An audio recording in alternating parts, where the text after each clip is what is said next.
Yeah, it is dry. You know that it's a 180 from what it was yesterday. We were still kind of looking at that rain yesterday. Now, if you looked at the weather, you would think nothing happened, but this shows a different story. The impacts are going to be felt here in Oxford for a very, very long time. The roads are collapsed and damaged.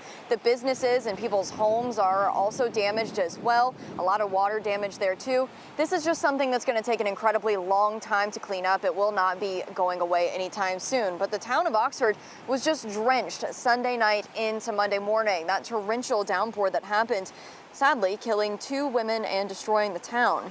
We now know that those 2 women are 65-year-old Ethlyn Joyner and 71-year-old Audrey Ruskowski.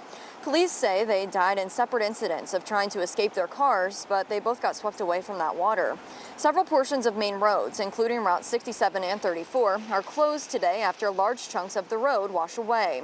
The repair for many of those spots will be extensive, and in some cases, the section will be closed for months. Many businesses were impacted too. The water rushed inside several restaurants, the Oxford Police Department, and offices.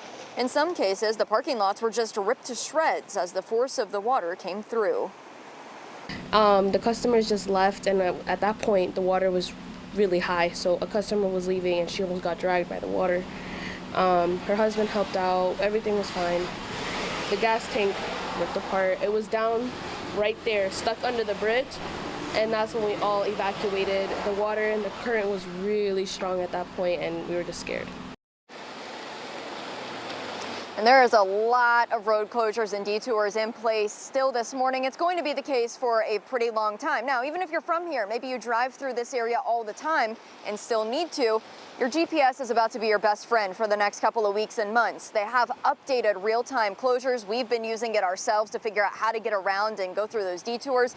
Just plug in where you need to go. It will route you where you need to be, and usually, so far, you can actually get through that route. Live in Oxford, Brooke Griffin, Fox 61, Connecticut's news station.